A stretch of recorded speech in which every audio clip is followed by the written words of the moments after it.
You're tuning in to Lovecraft Country Radio. There's some strong language and spoilers ahead. Buckle up.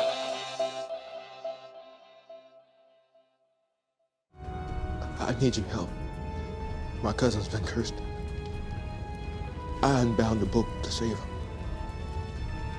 You gonna save them all? Huh. Okay. He's gonna save them all. He's gonna save them all, Ashley. Oh, God. Shannon, I know. It's episode 10. we've been down a long road. Yes, we have. It's been a really, really long road. And I have to be honest, I'm not super ready for it to end here. So let's talk about it a lot so it doesn't have to. I am prepared to ignore my children for the next 2 to 18 hours so that we can unpack this crazy, crazy finale. Let's do it. This is the season finale of Lovecraft Country, episode 10, Full Circle.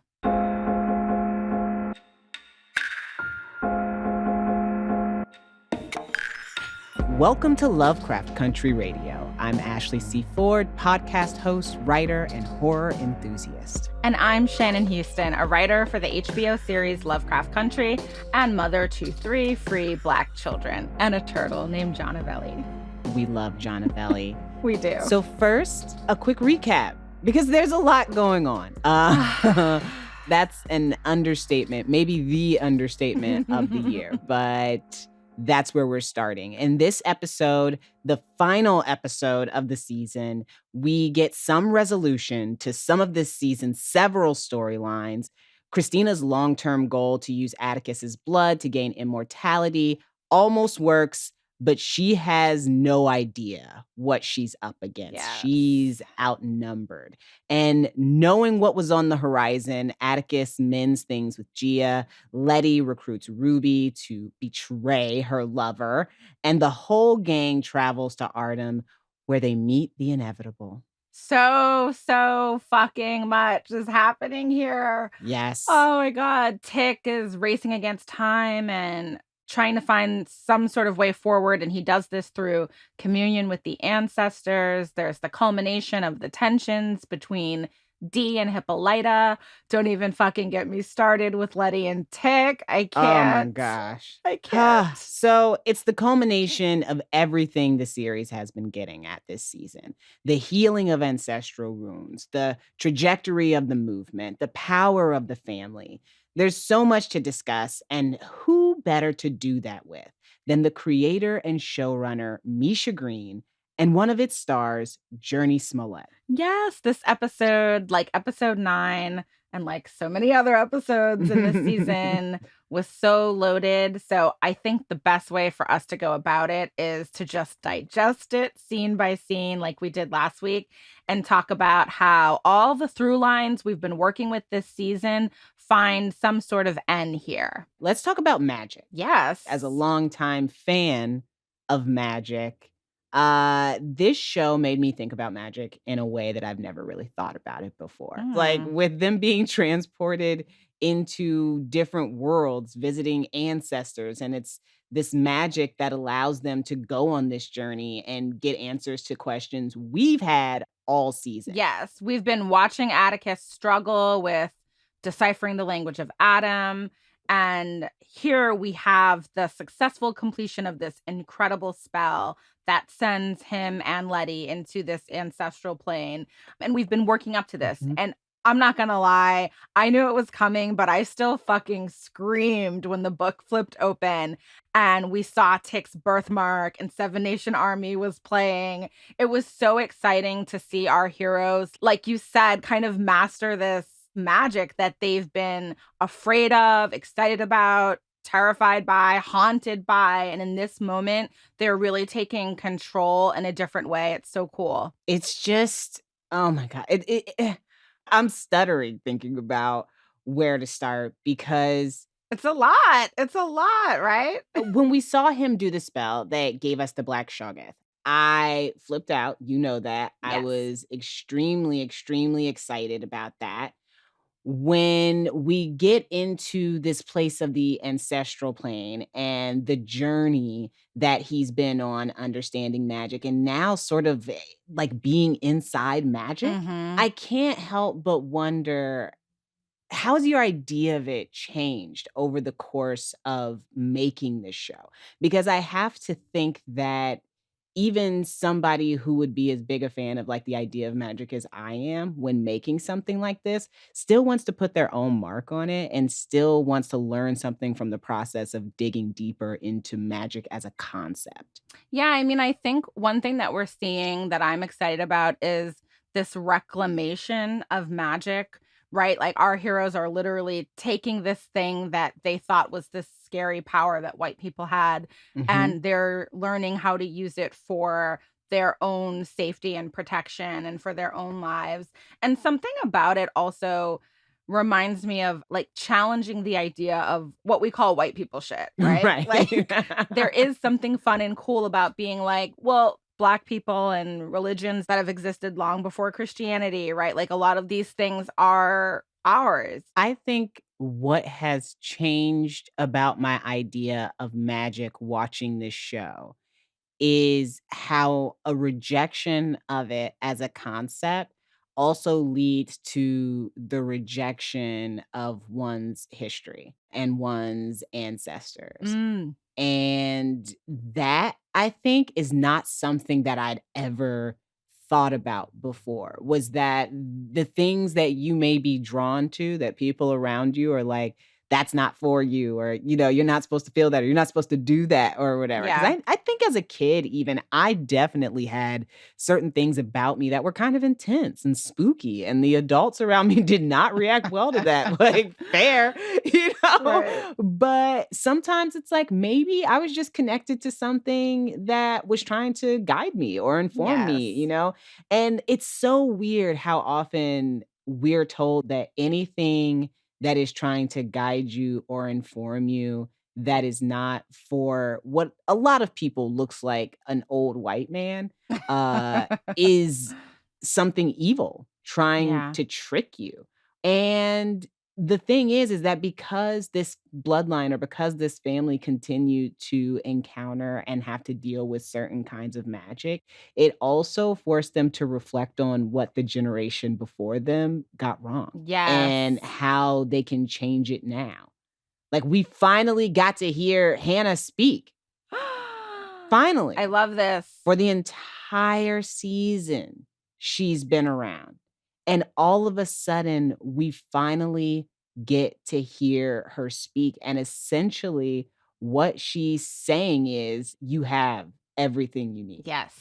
Inside of you already. It already exists. And there's something so interesting too about literally not being able to hear your ancestor for 9 episodes, not being able to understand and decipher and make out what she's saying. And then finally, after an epic journey of healing and danger and magic and trauma and love and bonding, you finally make it to episode 10 and you finally have done the work so that Right. you are open and you can hear it. It's interesting because when Letty first lands in the ancestral plane, the first thing she says is, "Oh God, why am I back here?" Like, Yep. she's thinking it's episode 9 again, and she's in that burning house, but it's different this time. So she's Yes. afraid at first, and then there's Hattie there to guide her. And I really like that Hannah is giving one set of lessons to Atticus, and Hattie is giving another set of lessons to Letty. And she's recounting the mistakes that Hannah made, right? Hattie is Yes. telling Letty that Hannah was trying to protect people, but that she made certain mistakes, and that it's now Letty's responsibility to Mhm. fix that and resolve it. And in a really simple way, I think one of the things that she's saying is we have to communicate. Sometimes out of fear, we hide information. We don't tell you about the book of names. We lock it away. We bind it. And it's because it is scary. But the idea is we're robbing our children of something. Hattie uses the word cripple. Do not cripple your son with doubts the way that Hannah was crippled by her doubts and her fears. And of course, we've Mhm. seen so many other characters throughout this season be troubled by the things that are haunting them and not want to face them head on. And I think Hattie is asking Letty to do something different and guide this family in a new direction. Do not do what Hannah did when she found the book out of fear. Do not cripple your son with your doubts. You will need to be strong to fix her mistake. I agree, which is why it's so interesting to me where these souls have decided to reside in the ancestral plane or where they meet Mm-hmm. Atticus and Letty in the ancestral plane. Like, it is so interesting to me that Hannah is still in the doorway of this house as it burns. It's interesting to me that Dora would be in that apartment with Montrose. Yes. It is interesting to me that Letty would find herself back in that room. And part of me wants to know why, Shannon. I'll be perfectly honest. Like, part of me does want to know, like, why those spaces? Like, what does that mean? I mean, I think in a lot of ways, what we're talking about is how you have to return to the scene of the trauma. So Hannah unknowingly built this place from her own attempts at magic, but also, as she's describing it, her own rage is what that fire is. And she was so afraid of that rage and afraid of that fire until she realized that there was something useful in that, something that if she could figure out how to wield it and tame the fire, what can she do with it? And that's a really important message for our characters. And so it was really important for us, for the writers, to have a moment where Atticus was in communion with his mother, partly because we knew that his mom had some really important things to tell him, but also I just think it was a little bit of a wish fulfillment for our hero, knowing the journey that he's gone on and knowing how grief operates. I mean, to me, so much of grief is wishing for one more day, one more conversation, one more moment. But she has some really important things to tell him, too, about sacrifice and how he won't be able to avoid it. She says, if my life has taught me one thing, it's that sometimes we tell ourselves we have a choice, but we don't. What did you think when you heard that? How did you feel? Do you agree with her? What did you think? If my life taught me one thing, it's that we tell ourselves we have a choice, but we don't. I feel like if you're thinking of it in terms of like, we just don't have choices, what happens, happens. Like, I don't necessarily think that's true. Right. But do we have choice the way we think we have choice? Do the alternatives apply to us? Not in these systems, not in this society, not right now. Yeah. And I don't think we have any real idea of what that looks like. Yeah. And I think you're right. Like, it's really hard when it's like, yes, sometimes we do have choices, but all the choices are difficult choices. Yes. All the choices are troubling choices or strange choices to have to make. I also love how Dora uses that statement to explain her relationship with Montrose and with George, right? She says she felt like she had no other choice. And I think what she's saying in that scene, too, is like, we were a family. Right. And I just love Jonathan Majors so much in this scene and in this episode. Him laying on his mommy's lap. Oh, yeah. And just holding on to her and crying. If you've lost your mom, that scene is going to hit different because you're just like, yes, no matter what would be going on in your life, no matter what demons you're fighting, right? Like, that's like, no, it's my mom. I want to cuddle up with her on the couch and cry. And he says very simply and honestly, I don't want to die. And it's so heartbreaking and so beautiful. I love everything that he's giving us in this episode. I really loved how he sort of became a little boy in that moment with his mother and in all of the interactions with his mother. When my grandmother passed away, and she was really the second parent who helped raise me along with my mother, when I think about what I would do if I stepped into an ancestral plane or I had some sort of moment where I was actually able to communicate with her and be with her, the problem is I don't see myself as an adult in that situation. I only see myself as a child in that situation. It is really hard to picture seeing my grandmother again and not feeling 5. Yeah. In that moment.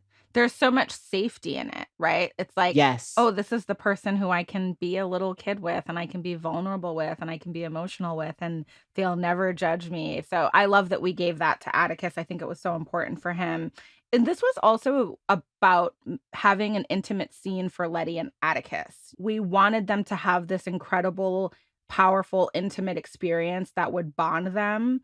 And that also, I think, works to increase their faith. Right. So Atticus and Letty leave the ancestral plane. I think they're more bonded, more in love, more enlightened, and they've got some answers now. But of course, there's still so much that has to go down. So Atticus, Letty, and Montrose repeat this spell from the Book of Names to resurrect Titus, Braithwaite, and Hannah. And it's this crazy scene. There's something in here that's interesting too, like Titus's anger at Hannah for actually having the audacity to try to do these spells is so interesting. Something about that, I think, speaks to the way that white people continue to underestimate us. Absolutely. I mean, that was exactly what I thought. I was like, that's why you're here now, homie. Exactly. And that's why we brought Titus back, because we wanted to fuck him up for everything that he's done to our people and our heroes in this story. I love it. I love the idea of like being able to conjure these motherfuckers and like beat them up in real time. So beautiful, so magical, right? Just magic.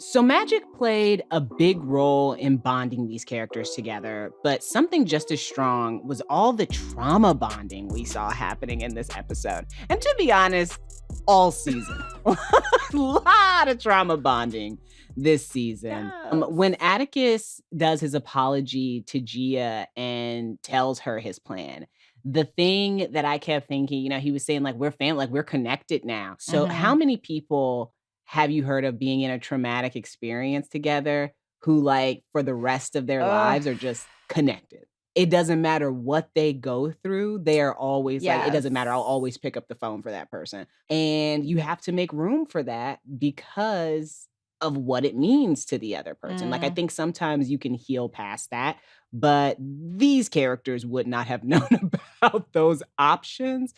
Also, can we just talk about this moment really quick with Gia that I love, where the man who's clearly not getting the hint that she wants to be left alone? You look very exotic. Let me guess where you're from. Japan. 너 나랑 섹스하다 죽을 수 있겠어? Oh. So you don't speak any English?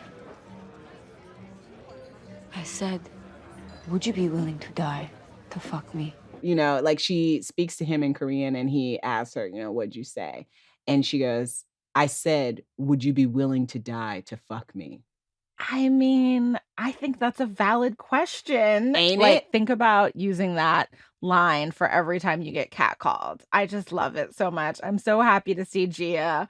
And she looks so amazing. Like, we have to shout out Dana Pink, the costume designer for this show. The freaking red dress she's wearing with the little red hat. She's so amazing. I mean, all of the costumes have been so incredible. But that was a moment where I was just like, I'm so glad she is back. And she's ruthless. I love it. I love how Gia moves through the world now.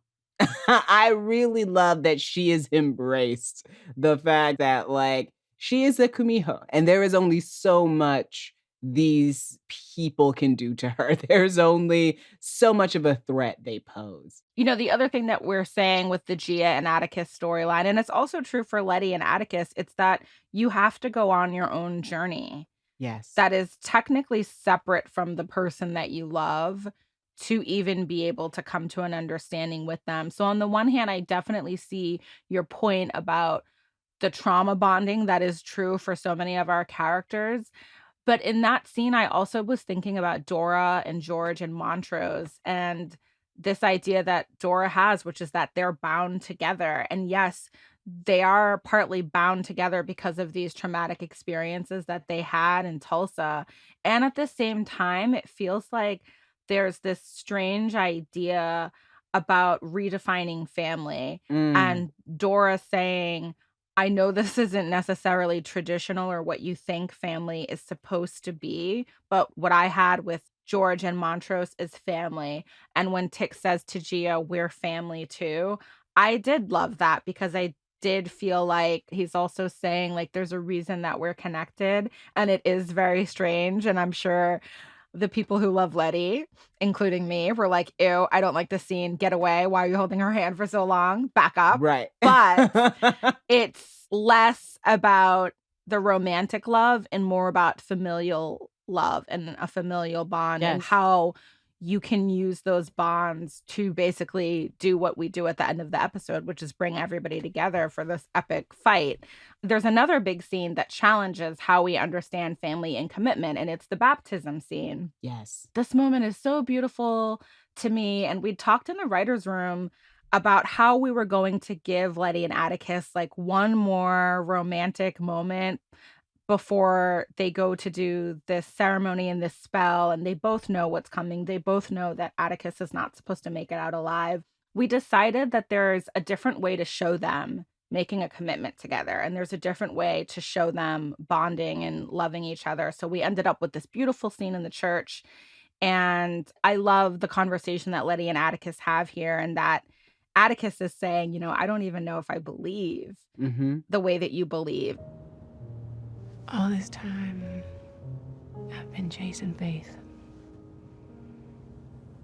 When I should have been discovering it in myself. Because that's where he is. You gotta believe in us. And Letty has gone on this journey with her faith, and she believes that ultimately they're going to be okay, and ultimately this family is going to be protected by God. And I think it's really sweet and powerful that even though Atticus isn't sure because he loves Letty, he's there, and so they do this incredible thing together. And that same idea is expressed to a degree in the scene right before they get in the car, right? Nina Simone's I Am Blessed is playing as Atticus is looking at everybody. Hippolyta, Gia, Montrose, Letty, everybody's gathered in the Safe Negro Travel Guide, his whole family, and they're here to help. Yes. And he, I think, realizes that he would do anything for them. Which is something I think he suspected all along. But in this moment, it is solidified for him. I would do anything for these people, and look at these people who would so clearly do anything for me, who would put their lives on the line, who would fight for me in this world and the next. Look at all the people who are already fighting for me in the next world. You know what I mean? Like, that is powerful. That is something really, really, really beautiful to know. And during this moment, this beautiful moment, we begin to recognize all of these infinite possibilities for our characters, for this family, and for this epic show. And I think this is the perfect moment to bring on two very special guests. Let's say hello to Misha Green, creator and showrunner, and Jurnee Smollett, who absolutely kills as the one and only Miss Letitia fucking Lewis. Welcome, guys. Welcome to the show. Thank you. So we're nearing our discussion about the end of the episode, and we want to spend some time unpacking that with you guys specifically. In the middle of the chaos of this episode, we have very clear and deliberate moment of Black joy that I absolutely love. The dramatic music swells. Ruby comes along to help. We are really feeling the gravity of this moment. And then we get to sort of smile when Shaboom, Life Could Be a Dream starts, and the whole car is singing on the way to a really messed up situation. Misha, why was this scene important for you to include? You know, I just wanted everybody to really feel like everybody was about to die. You did it. Well done. You know, no, in the full circle of it, Shaboom was one of the songs that played during the first episode, and so it just felt like I wanted to see a moment of this family being back together and happy and whole before we went into the craziness of the end.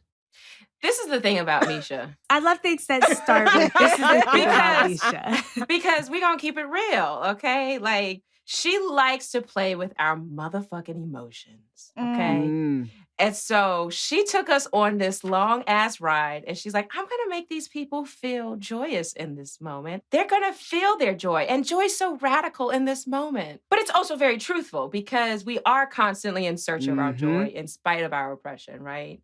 But also, Misha just likes to fuck with us. So let's just keep it real. Like, I think that's great. That should be the headline of every single review that has come out. I agree. Episode 1, Misha likes to fuck with us. Episode 3, Misha continues to fuck with us. We appreciate it. We're here for it. I mean, in some circles, it would be called drama. Oh my God. That's what we're here for, right? So, to me, I love drama. I love making the situation worse. I love making it complicated. I love when there's no good decisions to be made and a decision has to be made. That's where it gets exciting for me. And so that was just kind of the mandate across the season was how do we make nothing easy, you know, and how do we show that to be a hero, it actually takes a lot of fucking work. I love it. And speaking of scenes and moments where there are no easy answers or choices, let's talk about Ruby and Letty. We've gotten to Artem. They're prepping. They're sprinkling salts and symbols. Everybody's doing the blood symbols. I love it. And then we have, air quotes, Ruby and Letty. And it's all good until it isn't. Letty realizes that Ruby is actually fucking Christina, who ultimately seems to overtake her. Jurnee, we've all been obsessed with Ruby and Letty since Whole Lotta Shaken. Can you talk to us a little bit about what it was like working with Woonmi and how you see this sisterhood as a part of the larger story about family and magic in Lovecraft Country? Yeah, I mean, I love working with Woonmi so much. She's such a force. And it is that thing where the situation is so fucked up, you know, and yet there's no time to really grieve. There's such urgency written into the text. Letty and all the characters really have gone through so much transformation throughout this season. When you think about where we began and where we are now, even in our sisterhood, the depths that we've been forced to go to, how we've been operating kind of in our own individual secrets. And I think it's such a well-written scene because it's like a chess game with them. Because inherently, we don't really know if we can trust each other to begin with. Letty desperately wants to have that bond with her sister, but it's like, this Christina bitch keeps showing up. And you keep trusting her, but yet you came along. And so I want to believe that this family that I've desperately been trying to like put back together can actually be real. And so it was a challenging scene for so many reasons because, again, keeping that sense of urgency. It's like, I don't really have the time to stop and grieve what could possibly have happened to my sister because Mama Bear kicks in and I got to fight this bitch. Right. But if you paid close attention, she's actually not Ruby. She took on more of a cloak of Christina. There was something different about her in this moment. It was a weird eagerness that I was like, something don't feel right about it. But I didn't think it was Christina. I'm not going to sit here and lie and act like I was like, yeah, I knew. But now knowing, if you go back and watch it, you'll see the brilliance of Woonmi in just subtly changing her voice. Like she did very small things. It's almost like she became more sterile. Yes. A little more dead. What did you do to my sister? She made me promise not to harm you. And it's your fault that she's dead.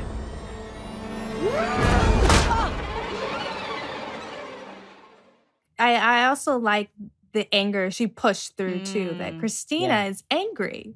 She's angry she had to do this to Ruby because of Letty and Letty's bad choices. And I think that was another layer that Woonmi played that I loved, that you could see that where it was just like, I'm pissed too, like at you. Again, it's just such good messy relationship stuff because it's like everybody's got a love, a passion, a target, you know, and you can't have it all. And that's the thing that's so heartbreaking is who gets sacrificed? Who do you have to sacrifice? Do you have to sacrifice a part of yourself in order to achieve this higher goal? Because we all have our own individual targets, right? Right. And that's what's just so good. It's so messy, y'all. It's so messy. It's very messy. There's one really messy part that Ashley was screaming about. Oh, and yeah. it was when we stepped back and we got to see Dee alone in the car reading her copy of Lovecraft Country. I was immediately mad as hell at everybody. I was mad at it. I was like, why is the little girl in the car by herself, y'all? Why is she in the car by herself? Dee, why do you have the flashlight all in the dark woods? Why are you telling people where you are? Dee, turn off the light and get low. Get low. Like, I just was so upset in that moment. I was like, how could they leave her again? And then it became clear that she had the black shoggoth with her, and I felt a little bit better. She called it the black shoggoth. You know, I think sometimes, like, we underestimate people. I feel like we underestimated Diana in that moment because Diana got it. She got a robot arm now. She got a militant mindset, and she got a shoggoth. Like, what's she got to be afraid of? Let her shine that light around what's out there. I love it. Speaking of fear, when they get to Artem, it feels so batshit crazy in all the best ways. Letty and Christina are fighting. Our other heroes are fighting the crazy white people in Artem. We have a freaking monster fight. All of this leads to the ritual scene. And a lot of these scenes are familiar to audiences who love horror and genre, but of course, they're also presented in a really unique way for Lovecraft Country. These are also examples of how you like to play with tropes throughout the show. So can you talk a little bit about some of the tropes or symbols that you have subverted with these characters? And how did you, with all these things, again, monsters, zombies, cyborgs, is that one of the tools? Is that a part of your toolkit of escaping the white gaze and telling this story? I've been a horror fan, a genre fan since I was a kid. It's my favorite genre. So it was super easy to slip into all of that stuff. It's like, I guess, to remix all of it is easy when it's all in my head already. And tension, I love tension. And that's the horror genre. Being Black in America, you live in a horror movie. And it's that. I felt that always. So it's not hard for me to take genre and those spaces. And then from Matt Ruff's book, what he was doing already in it, and just to build on that, it was seamless for me to do that part. I think the part that was more difficult in the room and in the entire process was pulling back that white gaze, was saying, okay, this is how we tell stories, but most of the people who have been our storytellers in the public sphere are white men. So all the tools in which we use to tell a story, a hero has to look like this. That was the hard part. That was stepping into that stuff and doing things like, okay, what is Atticus really thinking in this moment? Not what we want it to be. I think we talked a lot about that in the room. I'm like, what do we want this sister relationship to be? We all want it to be beautiful and great because we want our relationships with our sister to be beautiful and great. Right. But that's not really accurate, is it? And until we name what is, how do we get to what could be? And I think that was the bigger challenge. And also, one, it's like we kind of get a get out of jail free card because we're just being like, let's see Black people do the stuff that genre has been doing for a very long time. And I was like, let's see if it works. And it works because I was like, I love it. I'm excited to watch the same cliche happen again with Black people. I love that. Yes. I love that. We need to discuss this final scene of Lovecraft Country Season 1 in which little Dee makes a strong choice. She does. We talked a lot about how it's always the young people, right? It's always the young generation pushing us forward and saying, this ain't it. Or in the case of this episode, they never learn. It was, I'll be honest, like as I was watching, I was like, is she gonna do it? And then I was like, she did it. And I don't feel bad. I don't feel like this was the wrong choice, as I might have suspected earlier in the season I would have. Now I'm like, yeah, I call this the double tap generation. They say, if you down, we gonna make sure you stay down. So talk to me about how that scene came to be and how you decided to include that moment specifically. I think from the beginning, it was always going to end that way in my mind. I think it's again about telling stories and how we tell stories and who has told those stories. And I think that who benefits from it not going that way at the end, you know? And I think that's part of the conversation of They Never Learn, which is that Dee saw something different. She understands something different from reading Lovecraft Country from the future. And Lovecraft Country from the future says, you know, the consortium of warlocks or something won't change unless we spill blood other than our own. And I think that's a very scary statement to make. And I think that we talk a lot about revolution and how revolution happens and peaceful revolution. And it's like, yes, but every revolution that has actually changed something in history has not been peaceful. And that's a awkward thing to have to contend with when you really sit down to tell a story about revolutionaries. And so for me, it was just always leading to that moment. You know, I think that moment is a moment that's in history a lot, and we don't talk about that. We don't talk about the choice to change things with violence. And it's a scary, big conversation to have, but I go, why not have that in a scary, big show, you know? Fair enough. Yes. Fair enough. You know, as you know, I'm a big fan of that ending. I'm a big fan of Dee's choice. I'm a big fan of that robot arm doing what needs to be done. I wanted to ask you, Jurnee, after this experience of working on this show and now watching it, what do you take away from the characters as far as these huge lessons and ideas that we're bringing up about what a family is and how a family operates and how it should operate? For one, can I say, when I saw the end scene of Atticus and Letty right before he passes, when Letty runs up and Atticus and Letty connect, I was bawling. It's just so heartbreaking, y'all. Like, all the promise and, you know, grieving the dream, it shattered me.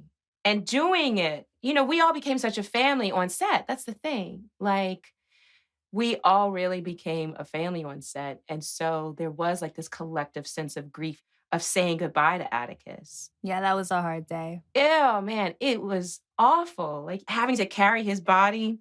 Misha makes fun of me because initially they had like some sandbags or something on the gurney just because they thought we couldn't actually carry his weight. And, you know, Michael kind of was like, can we just try one with him? And I was grateful because it completely changed it for us. It completely changed it, having Jonathan literally laying on this gurney, having to lug the dead weight and take that walk was so difficult. There have been so many moments in the show where I'm watching and I'm like, I don't think this is acting. I think this is real. You know, in episode 3, The Exorcism, when we're watching you perform, it does not feel like acting at all. And it's terrifying and beautiful and everything.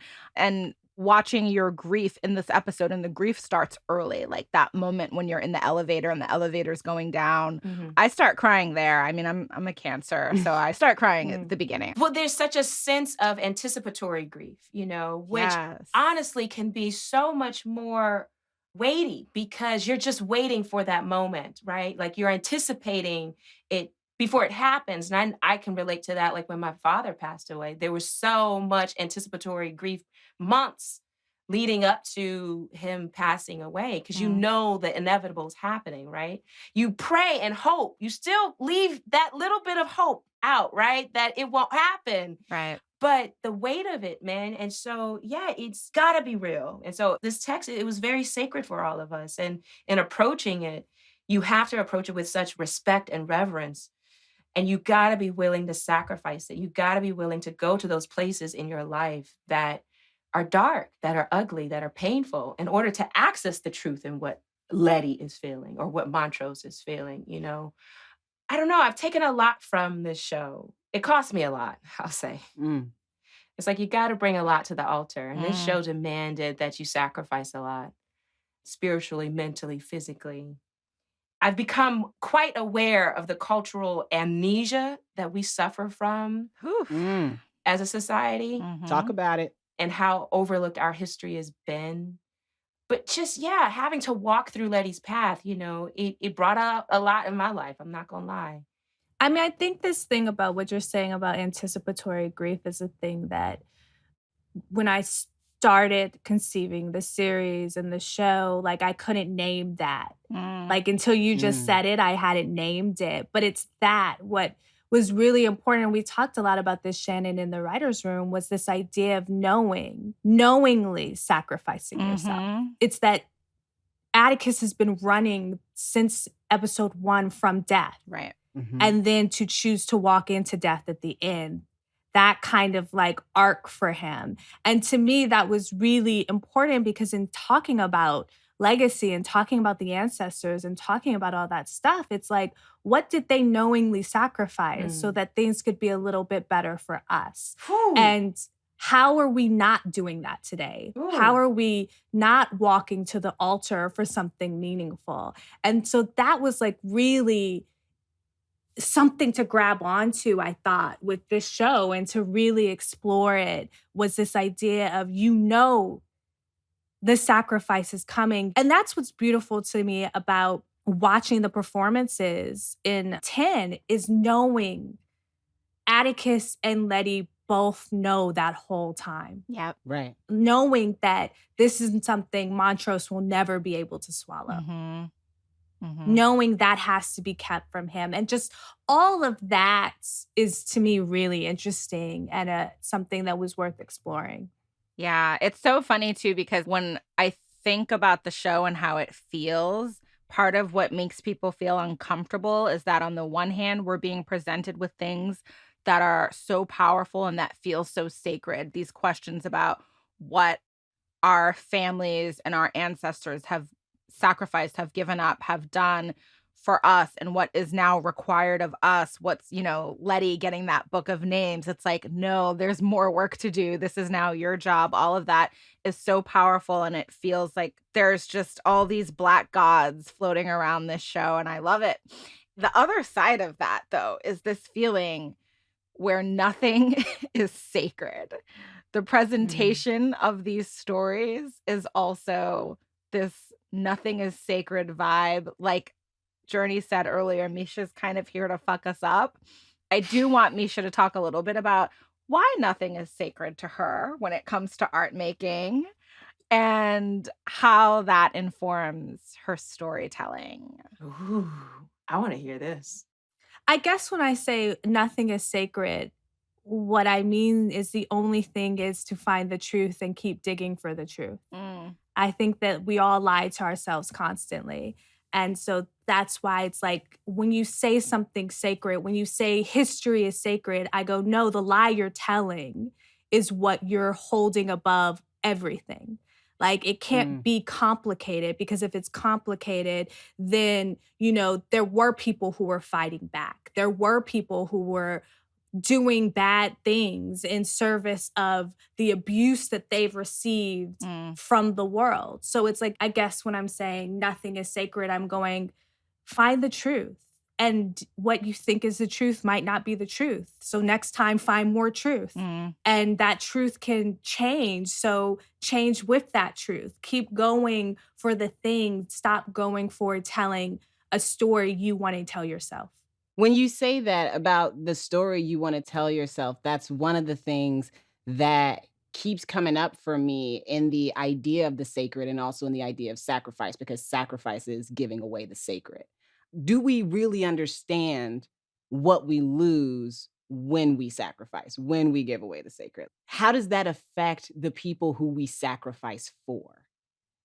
So many times in this storyline, we hear Montrose talk about how much he gave up for Tick. And Tick is very much saying throughout the show, like, yes, this is my father and I love him. But at the same time, like, it wasn't that good. You did a lot of sacrificing, but I still paid a price for what you sacrificed. So when you talk about like the sacred and us being able to sort of, I guess, decide what the sacred is and what it means, how do we then think about the consequences of our sacrifices? Well, I think now we're getting into a whole conversation about faith and all of that stuff. Right. I'm not a big religious person. To what you just said, I simply go, what else are you going to do?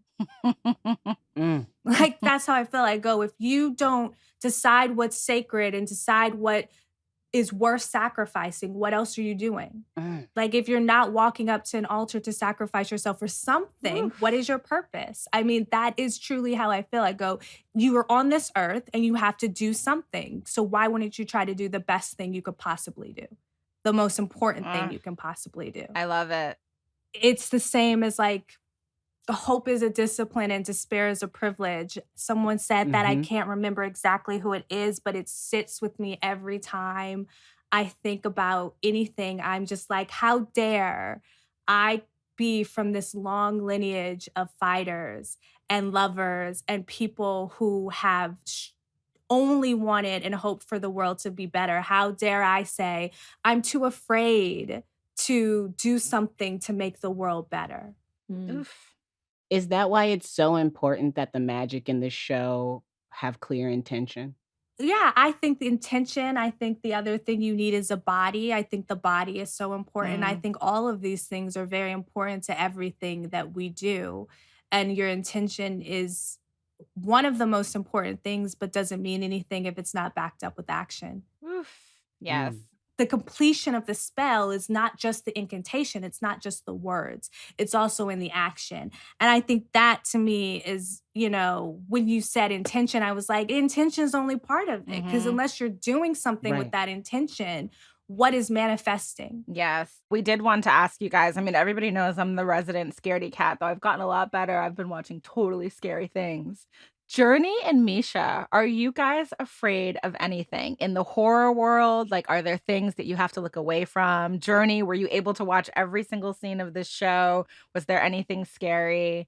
Misha's afraid of nothing, but we're going to find something.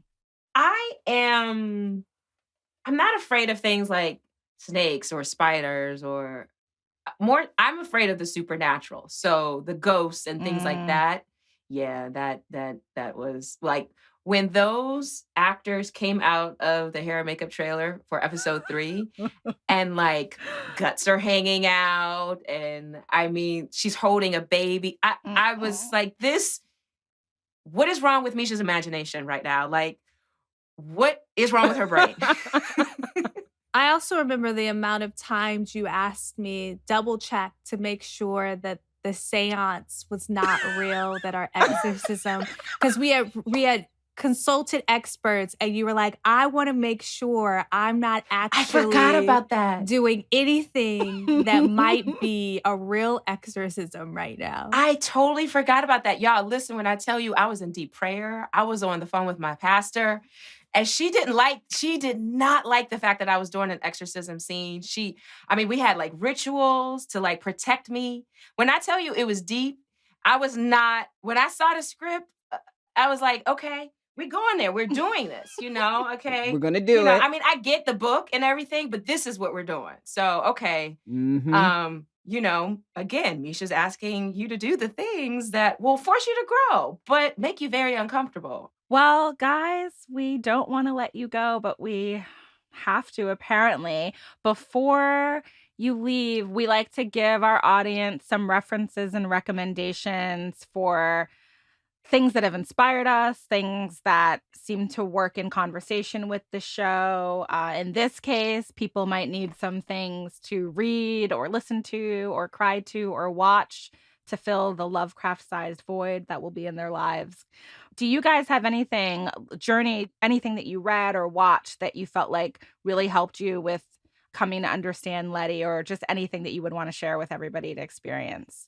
I relied heavily on the poetry of Gwendolyn Brooks. I kept going back to it for so many reasons. Man, but the first thing I think of is people are going to need a big box of Kleenex. So, I mean, it's just going to be rough in the paint. It's definitely going to hit different. That's the thing we've talked a lot about. Yeah. Like, it's sad that it's so relevant and always so relevant.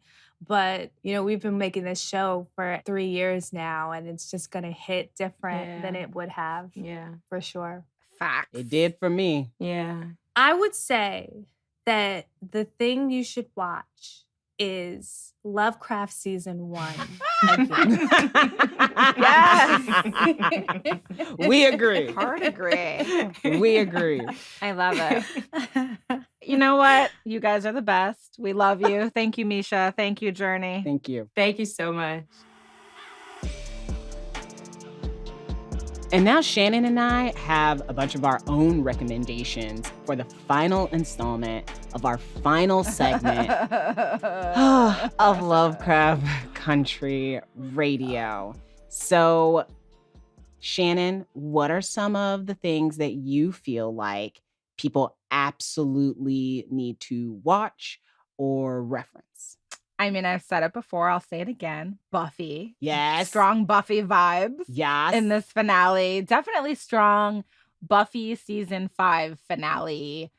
Death is your gift vibes, which you will get to soon because you are watching Buffy, and I'm so proud of you, and I'm so happy. I am. I'm almost done with the first season, Shannon. Yes. It warms my heart. It warms my heart. And we talked in the room when we were breaking the final episode about some of our favorite season finales in television ever. So I brought up The Americans, which is one of my favorite series finales. It's perfect in my opinion, and also very similar to Lovecraft Country in terms of like a huge story that's being told that involves politics and all of these other things, but also just an excellent family drama. I also brought up The Leftovers as a great example of powerful season finales that stay with you forever.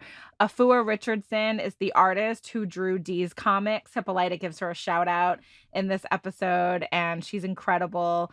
And there's an article called The Nuclear Family Was a Mistake. It's a really interesting essay by David Brooks, and I also thought about that when watching this episode again. And I just started reading Randall Kenan. His collection of short stories called Let the Dead Bury Their Dead is really incredible and beautiful and spooky and black. What else? What do you have, Ashley? I want everybody to watch Arrival. Ooh. I want absolutely everybody to watch Arrival, because I think that there's something being said that's really important and interesting in this series about time and the way it works forward and backwards at the same time, where we find ourselves in that never ending circle and what it means to be on a never ending circle, which is part of the reason why I also wanted to suggest Autobiography in 5 chapters, which is a really, really wonderful poem about this circular motion of healing and living at the same time, and what that means and how we move along that circle in our lives and how we can change our lives within that never-ending circle. I love that poem. And I want to leave everyone with this Toni Morrison quote that I only recently read, and it reminded me so much of the work we did on this show and the hope that I have for future Black creatives watching. This is from her Nobel lecture in literature in 1993. Is there no context for our lives?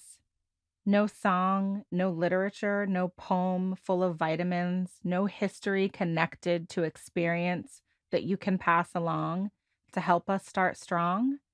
You are an adult, the old one, the wise one. Stop thinking about saving your face.